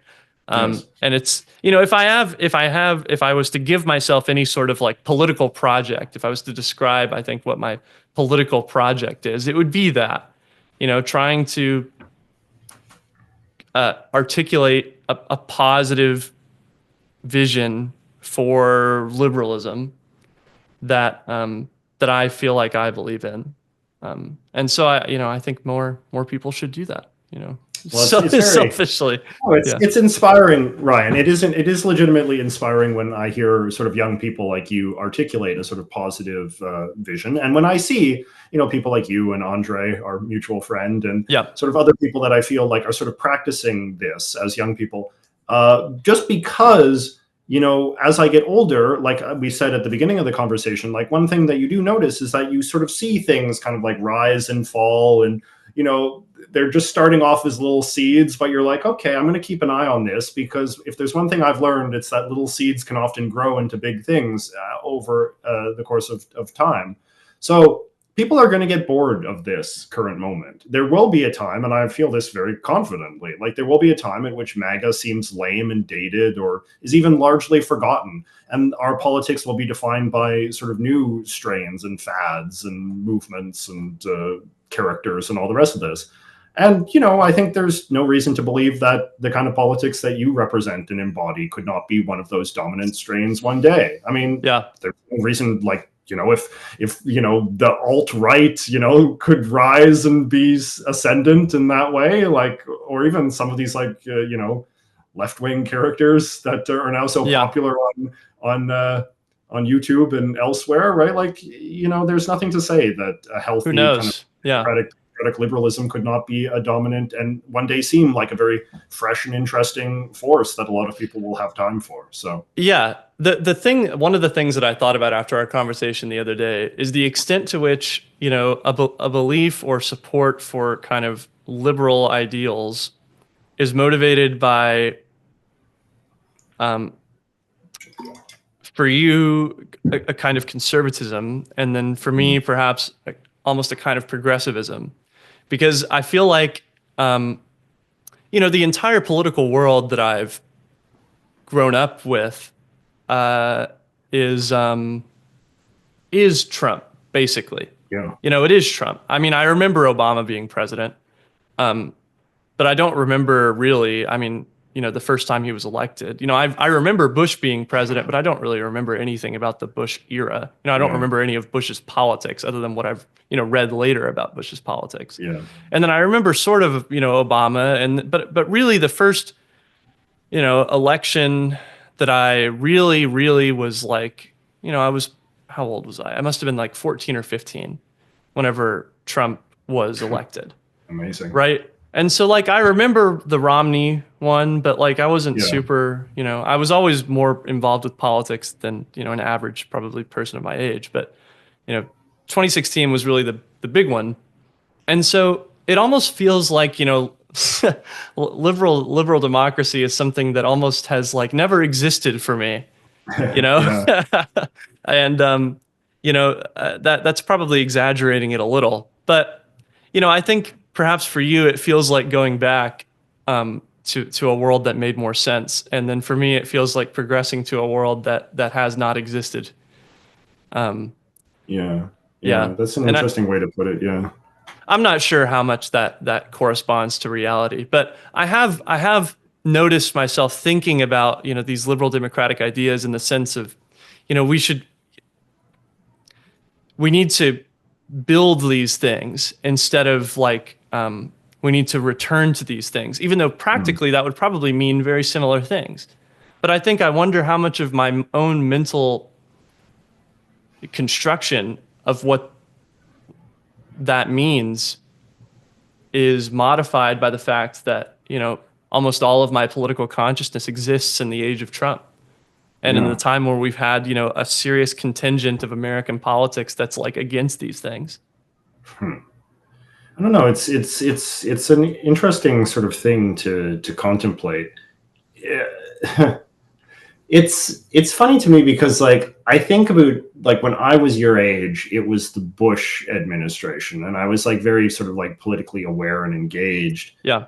But it just kind of seems like so much of that just doesn't matter now. Like people just don't remember it or care about it, or you're not really held accountable for things that you said or did in that era. So you just kind of like, just at some point, it just kind of like we move on and we're just in a completely new world and everybody just kind of accepts it and all that. And so I don't know, like that's just why I just kind of continue to feel like that strikes me as the most likely way that this all ends. Yeah. That just someday things are just completely different. And then people are kind of like, oh, then we sure moved away from that era quickly. And now we're in this thing. And, it's just like, I don't know, like this, it's kind of a weird feeling. I mean, I definitely am nostalgic for a lot of the politics, which I think I certainly don't accept the premise that you sometimes hear people sort of say. It's like, well, every, era they feel they're in the worst times that have ever existed.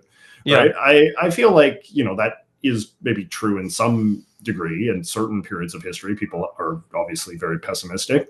But like, when I look back at the 2000s and the 2010s, it feels like people kind of accepted that this was a relatively normal, and certainly in the 90s as well, sort of broadly kind of normal political climate in which, you could take for granted the survival of American institutions. There was obviously nastiness and people were bothered and offended by politics, but it just felt saner, and it felt like people appreciated the sanity of it. Like people just could take a lot of sort of things for granted and enjoy a kind of peacefulness to the nature of how politics was in a way that you just don't feel today. Like today, everybody does feel like just very on edge, very anxious, very angry, very polarized, to use the fashionable sort of term. And that in that sense, it does feel different. And it also feels like something that I have to have some degree of faith that people will get tired with, that people will get exhausted by at some point, and will want something that is different, because that is the sort of the other big thing that you notice is that this is another cliche. It's like the pendulum, right? Like the pendulum does go back and forth and back and forth and back and forth, and things that seem fresh and exciting one day start to feel stale and boring and uncool the next, and people do like rebelling and being contrarian, and that contrarianism and rebelliousness can manifest in different ways. So I have no doubt that there will be something that is one day seen as the anti-Trump sort of style of politics, and it will probably be quite popular. I don't know when that's going to come, but it would defy the sort of arc of American history if it never came at some point.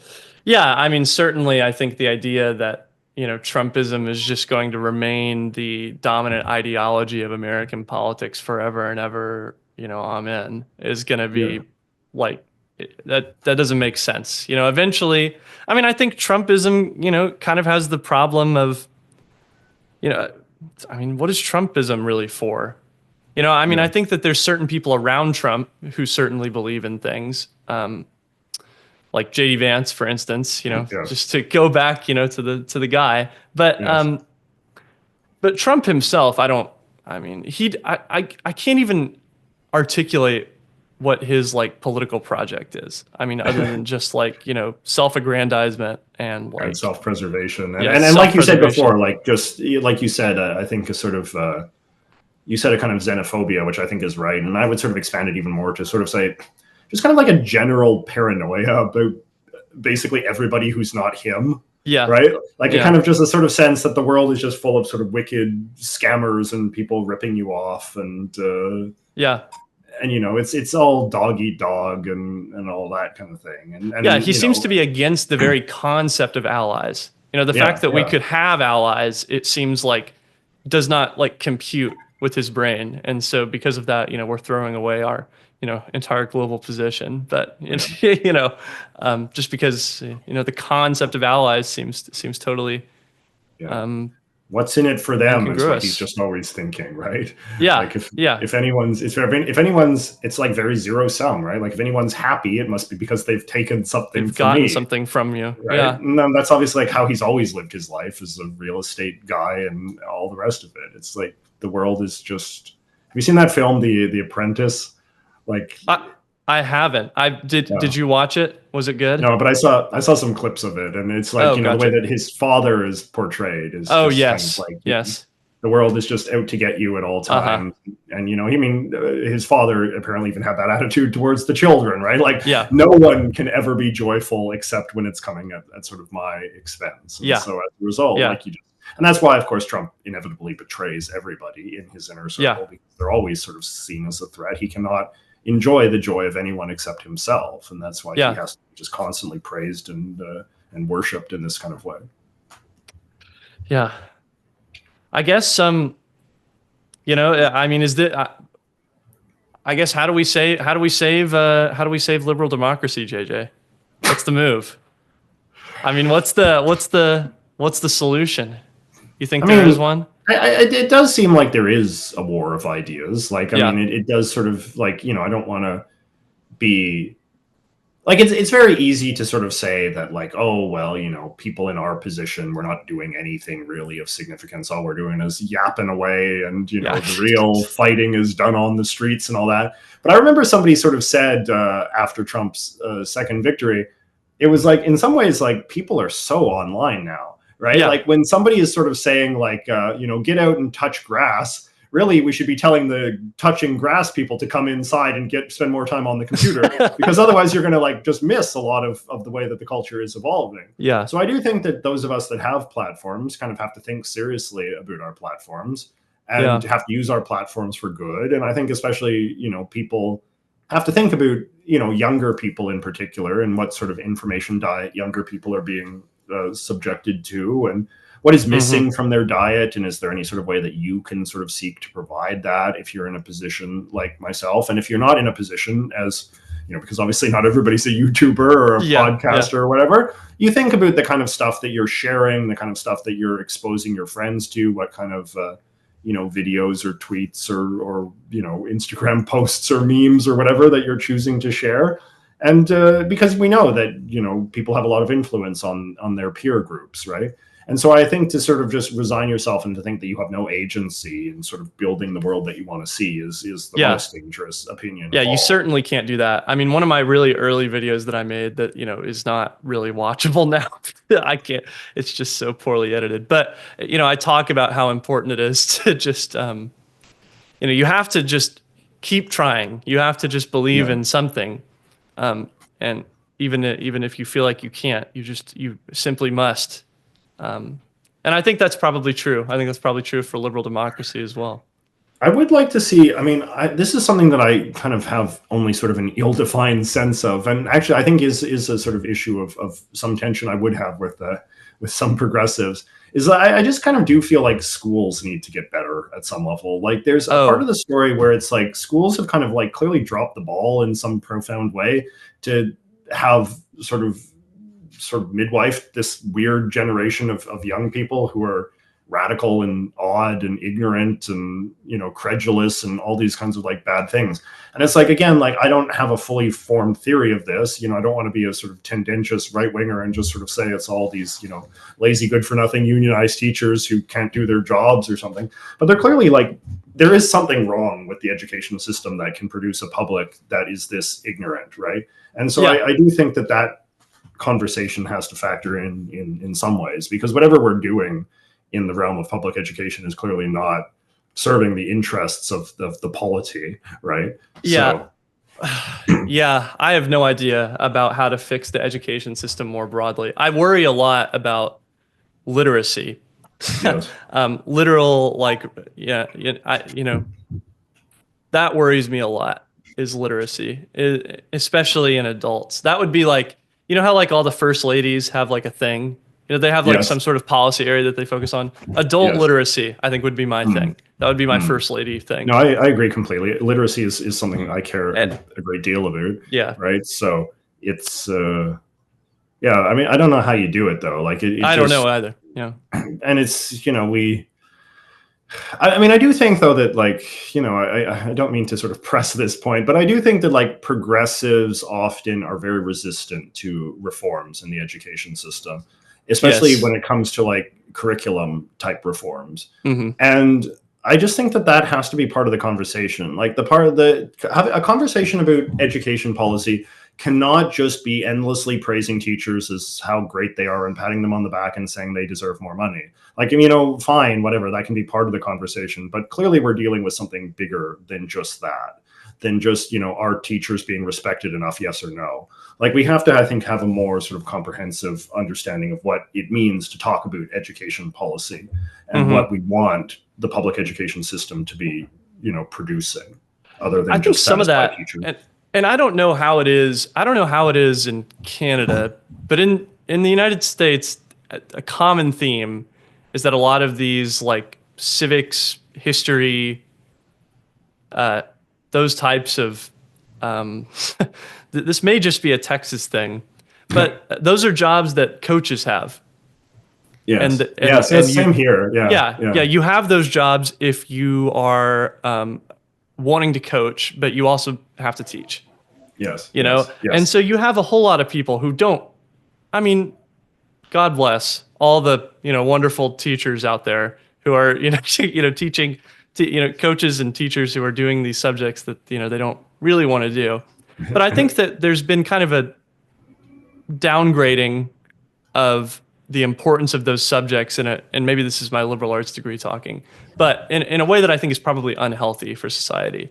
The idea that all we need to focus on is math and science and whatever. And we do need to focus on those things, but there are values to things like history and to things like government. And if that's just going to exclusively be the providence of people who don't really want to do those jobs, that's not going to be good. I think you're right though. The progressive, I saw someone on Blue Sky earlier today, talking about, ACAB includes teachers or something, that's, I can't, I have no time for that sort of thing. No, it's just, that's the most I guess that's sort of like the most actionable thing. But this is another example though, where it's kind of like, it's hard though in a hyper polarized time, because in some level, like education policy is one of these kind of like quote unquote normal issues that we on some level don't quite have the luxury to debate, but at the same time is clearly like very critical to addressing the manifestation of the problem. Oh, right? yeah, because absolutely. You can imagine it, because you can imagine, you try to have a conversation about education policy reform in this current political context, and, all the Republicans are saying it's just like woke indoctrination. And then the Democrats would sort of say, the Republicans, which they are trying to push some sort of radical kind of like culturally right-wing kind of indoctrination agenda. Did you see Oklahoma was considering, their administrator of schools in Oklahoma is incredibly right-wing guy, and they are trying to put into the curriculum that there were serious discrepancies with the 2020 election. Oh, really? Yeah, in Oklahoma. So this was my neighbors. I do remember this. This is the same guy, I think, that wants to have the Bible in every classroom or something like that. Yes. Right. So it's like, and this is I suppose another sort of disillusioning thing, is that you sort of see.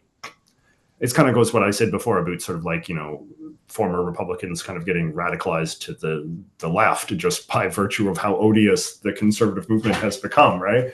And so you kind of like see these good ideas get like education reform or whatever get sort of, or even, government efficiency or whatever, they get sort of rendered toxic because the way that those goals are now being pursued is just being done by the worst possible people.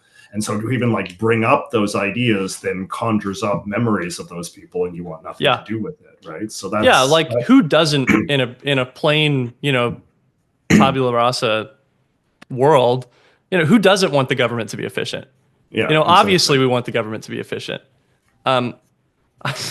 But yeah, you're right. That's going to be anything with the words government efficiency in it is going to be totally we're not going to be talking about that in the Democratic Party. It's kind of like you can think of it in terms of like states' rights, right? In theory, like states have rights, and there's nothing inherently wrong with a state pursuing its constitutional rights. But you say state rights, and it obviously conjures up the people that have made great use of that, which is the segregationists and all that, right? Yes. So it can leave a long legacy when the right causes are embraced by the wrong sorts of people. Yes. I think taking it back to what we were saying just a minute ago about how, as YouTubers, we're going to personally save democracy. Yes. And then maybe we can wrap it up. I feel like one of the ways that I try and conceive of what YouTube politics is, or what like sort of internet politics is, in a way that makes it seem less useless, is I sort of think about it like how, 300 years ago or whatever, people would write pamphlets, that very cheaply produced, very, widely distributed pamphlets of just, some guy, Yes. who's able to pay for his pamphlet to be printed and distributed and sold. And that feels sort of like what YouTube is, or what internet politics is. It's Yes. pamphlets for the audiovisual age. Yes. And maybe we can, I don't know, maybe that's what I'm doing. Maybe I'm, modern pamphleteering for liberal democracy. It seems like, it feels like that is what you're doing, right? Like, because you posit a sort of theory of the case, like you make a persuasive argument, you're rhetorically sort of talented in that sort of way, and that's good. Like, and I do think like some of the best political YouTube videos that I've seen are sort of succinct and to the point in that kind of way. Not when they're like a sort of big rambling theory of everything, 2-hour deep dive. Yeah. I think the world doesn't really gain much from that. But no, like if people are just kind of like engaged in a kind of like targeted and meaningful way with sort of the important conversations of our time and the important sort of cultural challenges of our time, and can do so in a way that gets to the point and is accessible and is not overly dense or sort of self-important, I do believe that those sorts of things make a difference, because I think we've already seen instances in which they have. So yeah, I'd say keep that up. Well, yeah, thank you very much. I appreciate you taking, time out of your day to talk to me. Of course. Thanks for, it's super great. Again, if by some miracle you are not subscribed to JJ, but somehow you are on this video, absolutely go, check him out. I really love the video that you made about mid-century liberalism. Thank you. It's super fantastic. I watched that again today. Actually, I like nice. that one a lot. But thank you. Yeah. Yeah. Anyway, thanks so much. Yeah, it's been a pleasure, Ryan. I've enjoyed it very much, and I've enjoyed your work too. So yeah, thanks. Keep it up. Yeah. Okay.